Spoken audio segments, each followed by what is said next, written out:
Salut! Bienvenue dans ce premier épisode de cette série d'Extraits Lotus. Je m'appelle Marie-Christine et quelques semaines passées, j'ai eu la chance d'assister au lancement du livre Là où poussent les lotus, ton plexus solaire.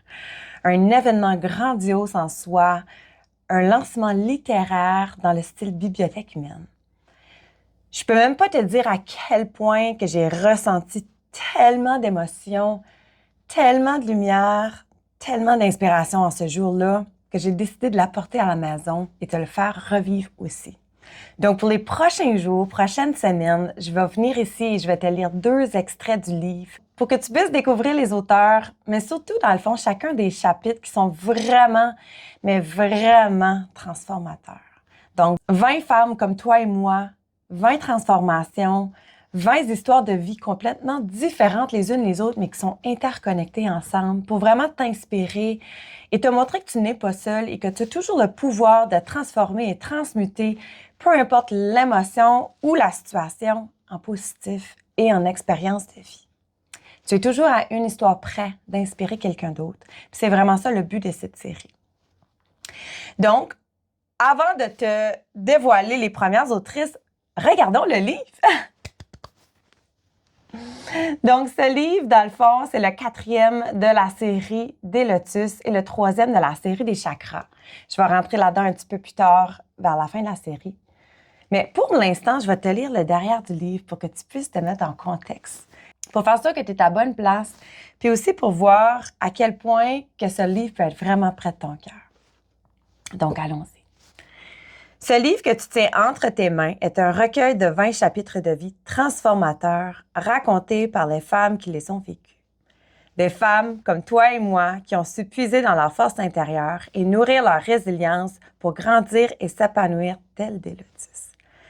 À travers leur touchante histoire personnelle de libération, de persévérance, de confiance en soi, d'amour de soi et de transmutation de la honte en fierté, elle t'offre en cadeau de doux rappels que, même dans les heures les plus sombres, la lumière existe et brille en toi, que toi aussi tu es solaire. À sa façon, chaque moment charnière qui t'est raconté saura toucher ton cœur, le faire battre à différents rythmes et peut-être l'envelopper d'une bombe qui fera en sorte que plus jamais tu te ne sentiras seul. Ce livre porte une énergie, celle du cercle de la guérison, passe par la parole offerte et reçue. Wow! Premièrement, j'ai des frissons. Puis juste revenir à la bibliothèque humaine, parce que je pense pas que j'en ai assez parlé. Qu'est-ce qui était vraiment unique en soi, c'est que chaque autrice avait leur station, un endroit qu'on avait décoré à leur image, qui parlait dans le fond de leur histoire, de leur chapitre. Et à tous les 2 minutes, on changeait d'une station à l'autre pour entendre un extrait de 2 minutes. Donc, à tous les 2 minutes, c'était une nouvelle vague d'émotions, une nouvelle histoire, une nouvelle auteur, une nouvelle connexion humaine. Fait que vraiment, je suis partie, dans le fond, le cœur rempli de joie et de bonheur et surtout d'inspiration parce que je me suis jamais sentie autant entourée. Puis, ce moment-là, vraiment d'authenticité et vulnérable, en fait, parce que quand on plonge dans une partie de notre histoire et qu'on le raconte à quelqu'un d'autre de vive voix, il y a beaucoup de choses qui se passent. C'est vraiment un transfert d'énergie. Et c'est pour ça, dans le fond, que cette série prend vie aujourd'hui. Donc, je ne sais pas si tu es excitée autant que moi. Si oui, je tire de la confetti un peu partout parce que j'ai hâte de te faire découvrir la première autrice. Si jamais que tu as envie de te procurer le livre, sache que chacune des autrices ont leur propre lot de livres à vendre. Donc, tu peux contacter n'importe quel qui te fait vibrer aujourd'hui. Le lien dans la description t'apporte à chacun lors de leur réseau et à chacun des épisodes pour la suite de la série. Je t'invite à t'inscrire à l'infolette qui va faire en sorte que tu vas recevoir le lien directement dans tes courriels à tous les jours parce que cette série va durer de 10 à 12 jours. Et oui, 10 à 12 jours d'extraits extraordinaires. Donc, si tu es excité, on se lance là-dedans. Donc, la première autrice que je t'ai fait découvrir aujourd'hui s'appelle Eva-Laurence Valois et son chapitre s'appelle Forêt noire.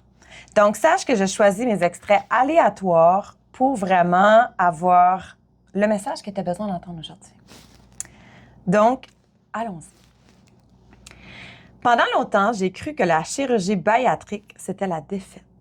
Comme si, en entrant en salle d'op, je laissais derrière moi, non pas une partie de mon estomac, mais une victoire durement construite. celle d'avoir su m'aimer sans condition, dans un corps que la société n'a jamais su aimer avec moi. Mettre un genou à terre, au sens propre qu'au sens figuré, était la dernière posture que j'avais envie d'adopter. Je porte mes courbes comme une armure, un bodyguard que l'on garde sur le payroll pour se protéger des haters, pour se sentir autant en sécurité que Lady Gaga en chantant Born This Way. Ce garde du corps devenait la preuve visible de mon pouvoir intérieur. Depuis des années, c'est ce que j'ai le plus sacré.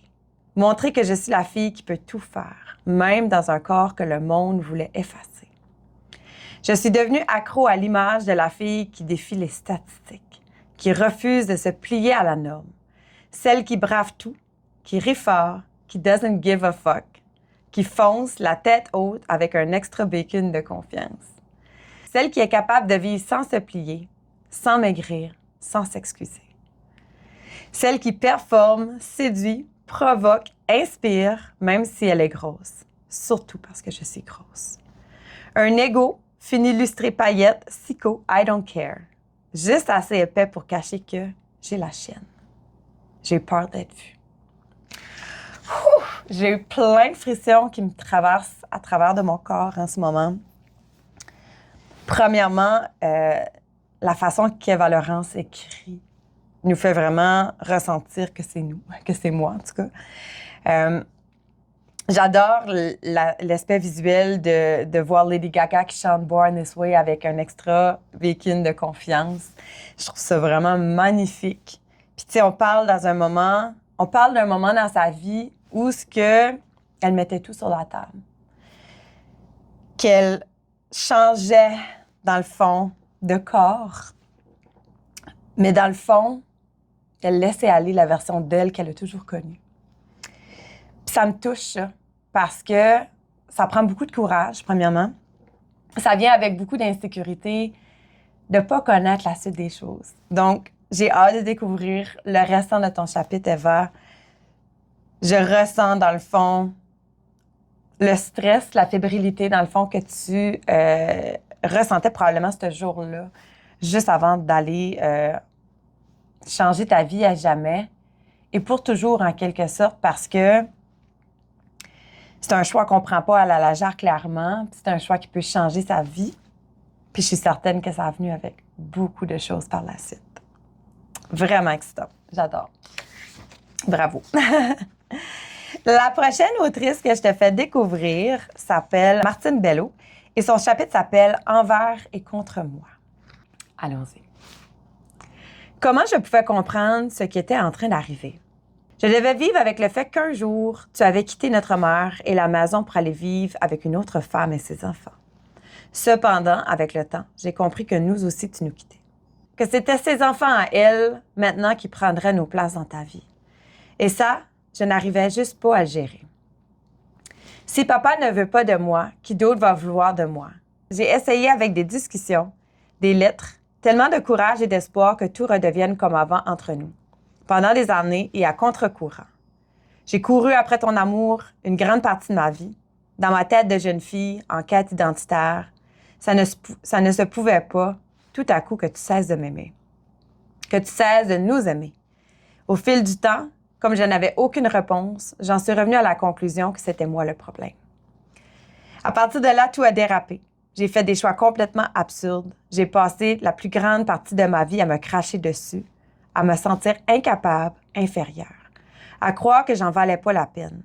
J'ai laissé entrer dans ma vie toutes sortes de personnes qui ne me respectaient pas. J'ai vécu de la violence physique, psychologique et sexuelle. J'ai longtemps cru que je méritais pas mieux, que je ne valais tellement rien que même mon père ne voulait rien de moi. Il m'a fallu du temps pour comprendre que cet abandon, c'était ton histoire, tes blessures et qu'au final, que je n'étais pas la responsable, même si tu as déjà glissé dans une conversation que c'était un peu de ma faute. Car je t'avais dit dans un moment de peine que je ne te pardonnerais pas. Incroyable, toutes ces années à espérer un père qui ne sera plus jamais là. Ouh là là! Premièrement, par rapport à mon vécu personnellement, je me connecte énormément à le père qui a choisi de quitter. Puis ça me touche de voir l'impact ça a de près ou de loin sur nous, sur ce besoin de paternité-là, de se sentir aimé.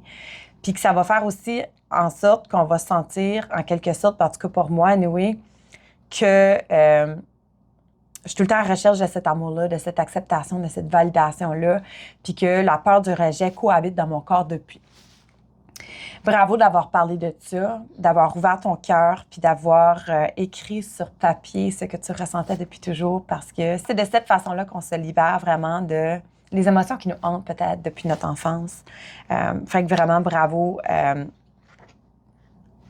Martine Bello. Donc, j'espère que tu as apprécié les 2 extraits du livre Là où poussent les lotus. Il y en a encore 18 autres qui s'en viennent. Vraiment 20 femmes incroyables, remplies de lumière. Je t'invite à les découvrir dans la description. Je t'invite à t'inscrire si tu veux avoir le lien par courriel chaque jour. Si tu veux le livre, tu peux le procurer d'elle. Sinon, il y a le lien dans la page également. De près ou de loin, je t'envoie que de l'amour et de la lumière pour la suite. Et je te souhaite une magnifique journée et on se revoit demain.